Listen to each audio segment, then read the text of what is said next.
Au nom du Père et du Fils et du Saint-Esprit. Amen. Envoie tes messagers, Seigneur, dans le monde entier. Envoie tes messagers pour qu'ils chantent ta gloire. Alléluia.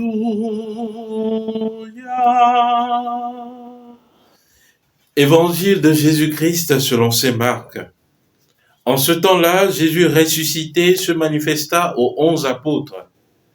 Allez dans le monde entier, proclamez l'évangile à toute la création. Celui qui croira et sera baptisé sera sauvé. Celui qui refusera de croire sera condamné. Voici les signes qui accompagneront ceux qui deviendront croyants. En mon nom, ils expulseront les démons. Ils parleront en langue nouvelle. Ils prendront des serpents dans leurs mains, et s'ils boivent un poison mortel, il ne leur fera pas de mal. Ils imposeront les mains aux malades, et les malades s'en trouveront bien. Acclamons la parole de Dieu. Louange à toi, Seigneur Jésus. Bien-aimés de Dieu, paix et joie à vous. En ce jour, nous célébrons dans l'Église universelle la fête de la conversion de Saint Paul, apôtre. Ce vaillant apôtre qui a rencontré Jésus sur le chemin de Damas. Paul le dit si bien qu'il était un persécuteur des chrétiens. Mais Jésus l'a rencontré sur son chemin de persécution et Jésus a transformé sa vie. Jésus a changé son histoire.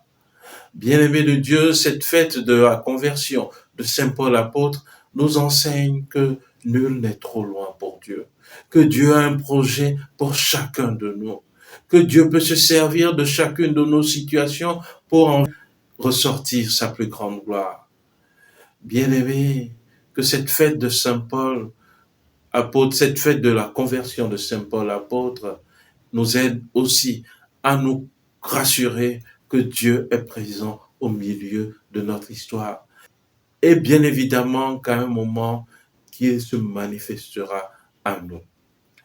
Également, à travers cette fête de la conversion de Saint Paul, le maître mot qu'il faut retenir, c'est le mot de la résurrection.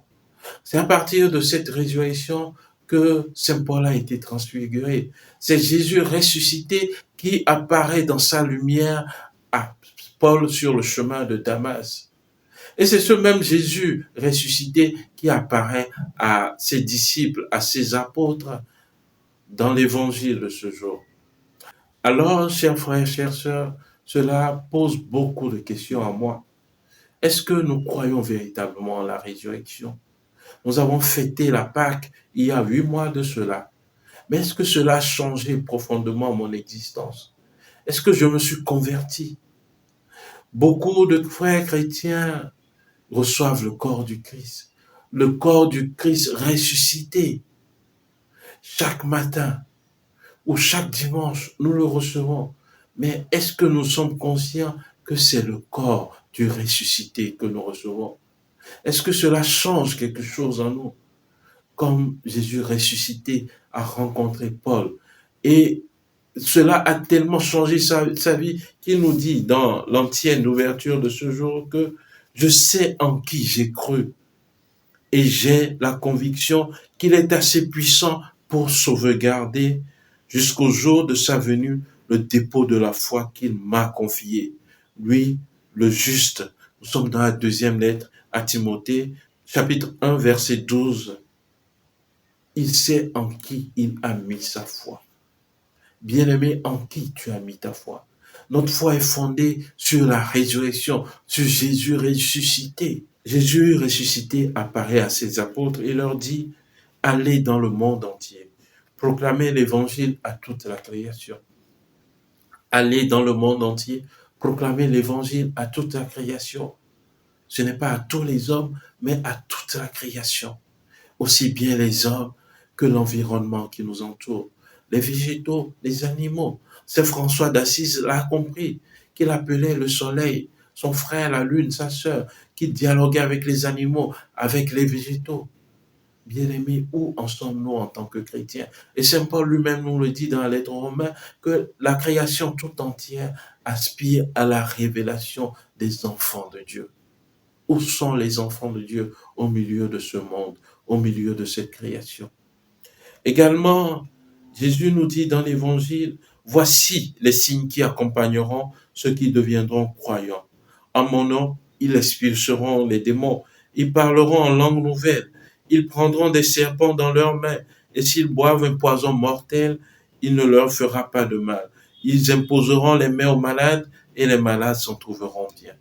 Alors, mon frère et ma sœur, ce n'est pas les signes qui accompagneront ceux qui deviendront prêtres ou religieux, religieuses, mais tous les croyants, ceux qui seront croyants.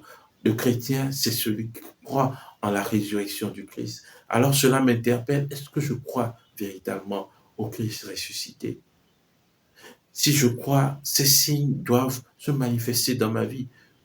Depuis combien de temps j'ai prié pour un malade et qu'il s'en est trouvé guéri? Depuis combien de temps j'ai expulsé les démons?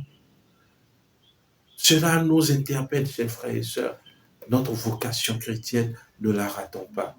Que Dieu Tout-Puissant, par l'intercession de Saint Paul, nous accorde cette grâce de croire profondément au Christ ressuscité et que la lumière de la foi transfigure notre existence. Que Dieu Tout-Puissant nous bénisse, lui qui est Père, et Fils et Esprit Saint. Amen.